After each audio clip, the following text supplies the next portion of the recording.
Bueno, y hoy es 23 de junio, termina el curso escolar, uno de los más complicados sin duda y atípicos de la historia. Aquí hoy en el programa estaremos pendiente de la despedida del curso de los alumnos y de los profesores en todas las islas. Antes vamos a hablar con la consejera de Educación que nos visita para hacer balance y para contarnos cómo afronta el curso a partir de septiembre. Pero vamos a empezar por el principio. Consejera, muy buenos días. Muy buenos días. Bueno, ¿cómo termina este curso? Un curso que empezaba con muchas dificultades, con retrasos debido a todas las medidas de seguridad que se tomaban, pero sin embargo, donde se ha conseguido el objetivo planteado en un principio, ¿no? Sí, termina, hombre, para siempre, no hace falta que sea un curso tan difícil como el que hemos acabado, es una ilusión acabar, sobre todo para los chicos, ¿no?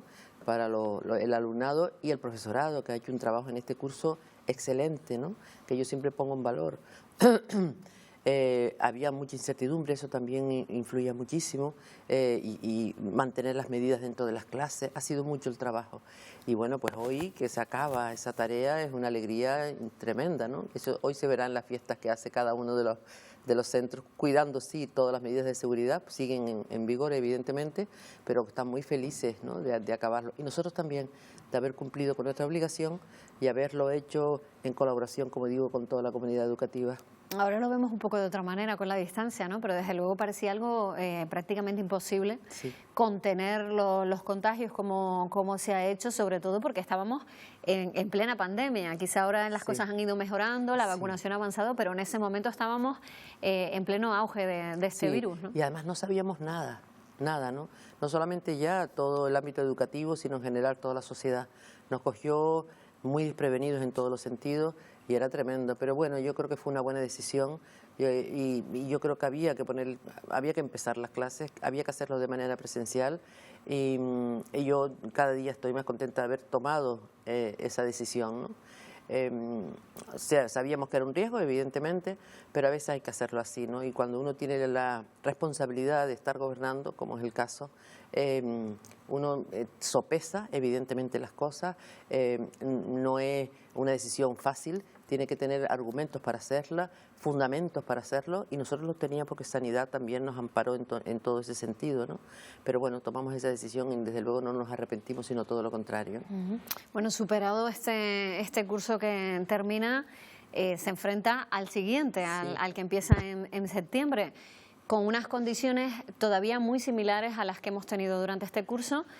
¿Cómo se afronta este nuevo curso escolar que empezará en septiembre? En fecha, además. Sí, ahora tenemos más conocimientos, no cabe duda, ¿no? Ahora sabemos que, por ejemplo, funcionan muy bien las burbujas.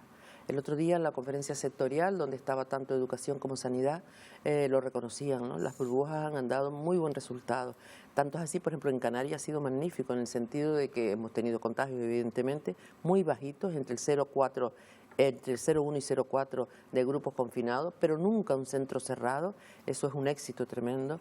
Y esto ha sido, como les digo, porque las burbujas ha funcionado, ¿no? Y así se reconocía, como les digo. Eso no lo sabíamos en septiembre. No sabíamos en septiembre que la distancia entre el alumnado de secundaria pues iba a tener pues este éxito, y así, ¿no? Entonces, hoy sabemos más. Tenemos además a los docentes vacunados que no teníamos.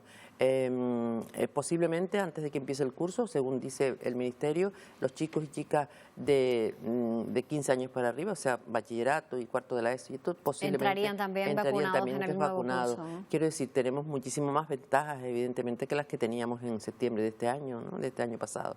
Bueno, teniendo en cuenta ese dato, por ejemplo, la posibilidad de que esos estudiantes puedan estar vacunados antes de que comience el nuevo curso, ¿estudian ustedes eliminar, por ejemplo, paulatinamente las mascarillas en determinados momentos? ¿Cuál sería la estrategia o todavía no se lo han planteado hasta que eso no ocurra?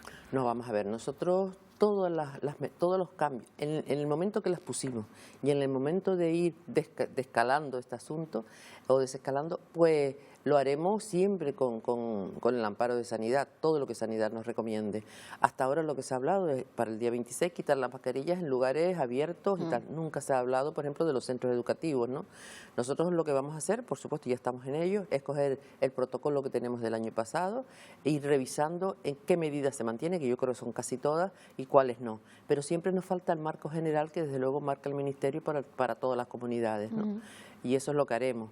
Siempre lo digo, nosotros no daremos un paso en ese sentido que no esté certificado por Sanidad, porque creemos que son ellos los competentes en esa materia y desde luego nosotros no nos atrevemos a hacer otra cosa que no sea así.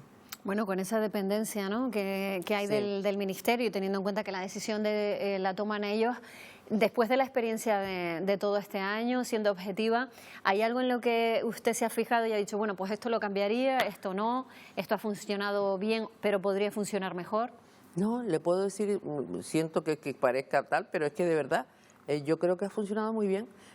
Antes le comentaba los grupos burbuja. Esos grupos burbujas se han mantenido tanto en los recreos, se han mantenido en los comedores, y yo creo que lo que tenemos que fijarnos es en el resultado, ¿no?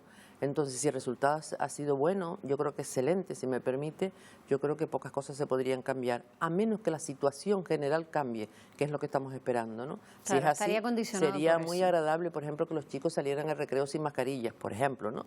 Si se considera, si fuera lo hacemos en espacios amplios, a lo mejor en los recreos que están en sitios también bastante, cuando están en los patios y todo eso, pues a lo mejor. Pero desde luego ninguno de esos pasos lo daremos que Sanidad no nos diga que lo podamos hacer. Sí. Bueno, finalmente han reducido los ratios, han decidido reducir los ratios en todos los niveles educativos y además se prevé la contratación de 600 profesores, ¿no? Esa fórmula ha funcionado este curso también. Yo quería explicar un poco esto. Vamos a ver.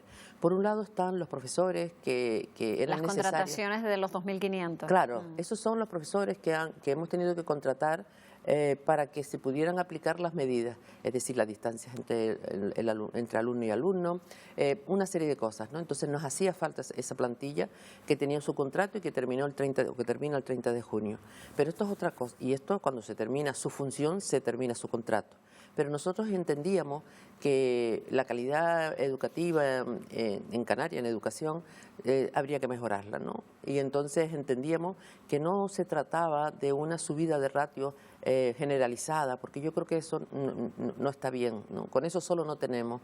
Nosotros tenemos que empezar a atender aquellas circunstancias y contratando ese profesorado de manera que se hagan mejor las cosas. Es decir, por ejemplo, con el conocimiento que tenemos, ¿no? Sabemos que, por ejemplo, los chicos de primero, por decir algo, los chicos de primeros de la ESO, es un cambio importante de una etapa a otra, ¿no? Me parece que si nosotros rebajábamos ahí la ratio, yo creo que era preciso y necesario, se va a hacer. Es importante, por ejemplo, que los grupos mezclas, pues en vez de tener 23 alumnos, tengan 20. Que los grupos mezclas de quinto y sexto, que los niños acaban una etapa que ahí es donde terminan de reforzarse para después pasar a los institutos, nos parecía importante que no existieran los grupos mezcla, ahí se desaparecen. Y así le podría decir, atención a la diversidad en todos los sentidos, es decir, ahora un chico, una chica con necesidades educativas especiales, como puede ser, pues yo qué sé, una persona con hipoacusia que tienen la necesidad de tener un intérprete.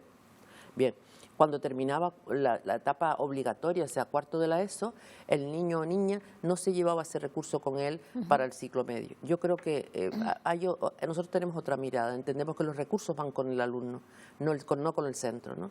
Y eso es un avance importante. Y así le podría decir muchas de dónde han aumentado las ratios por las necesidades, no de manera generalizada, porque creo que no es el momento para hacerlo. Esos 600 profesores irían a esas causas concretas, claro, a esos objetivos concretos, y esos 2.500 no renovarían su contrato.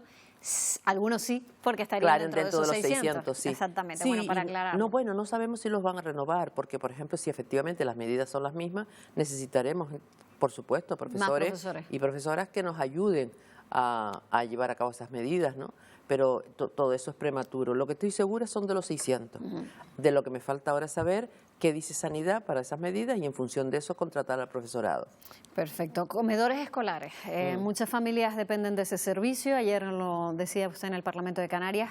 Casi 15.000 alumnos van a poder hacer uso de ese servicio también en verano, ¿no? ¿En qué términos hay que solicitarlo? ¿Va a ser en formato tarjeta, como otras veces? Sí. Bueno, eso es una novedad del año pasado el año pasado por el tema de la pandemia no parecía oportuno y yo creo que imposible que los niños estuvieran yendo a los comedores de verano, ¿no? Ni siquiera iban a clase, o sea que entonces y se imaginó un método que es el de las tarjetas monedero, que cada familia en función de los niños que tenga recibirá una tarjeta, ¿no? y con ellos las familias pueden comprar hasta 120 euros todos los meses para atender la comida y las cosas de higiene de este niño o niña. Entonces dio buen resultado y eso lo vamos a repetir ahora, porque todavía las condiciones no están como para... Lo ideal sería que los niños vinieran a los centros, que tuvieran actividades bien deportivas, lúdicas o de refuerzo, que era lo ideal. Cuando nosotros montamos los comedores hace años, cuando estuve de viceconsejera, recuerdo en el 2013 o así, con José Miguel Pérez como consejero, nos empeñamos en no dejar abandonados a estos alumnos que al día 30 de junio se iban para su casa, o el 22 como es el caso. Nos parecía que habían sido nuestros alumnos, que sabíamos sus dificultades, sabíamos que eran de la cuota cero, quiere decir que los padres no podían atender ni su desayuno ni su almuerzo, y no parecía de recibo que nosotros cerrábamos las puertas del colegio y nos olvidáramos de ese alumnado. Fue entonces cuando empezamos a poner los comedores de verano y en ese momento el primer año era con inmersión lingüística para profundizar en el inglés, en el segundo año lo ampliamos a no solamente inglés sino también otras actividades deportivas y lúdicas y después ya nos fuimos y eso se fue como, yo creo que se fue, no sé, rebajando, perdiendo, y el último año que estuvo el otro grupo de gobierno, lo que hicieron fue contratar con los ayuntamientos, le daban el dinero a los ayuntamientos, unas subvenciones, y los ayuntamientos es lo que poco, de los 88, me parece que se comprometieron a esto como unos 29, y el número de alumnos que pudo beneficiarse de esta medida fueron como 1.900, nada que ver con los 14.000, con lo cual dejaban sin comer a tantos niños, ¿no? Que nos parece que por eso retomamos para tratarlo de otra manera, en principio con la tarjeta monedero, y ya cuando la pandemia vaya pasando, pues seguramente se volverán otra vez al antiguo modelo que yo creo que era necesario. Pues consejera, muchísimas gracias, feliz final de curso, Gracias. le trasladamos de aquí, aunque el suyo no acaba de momento, ¿no? Muchísimas gracias, buenos días. A usted.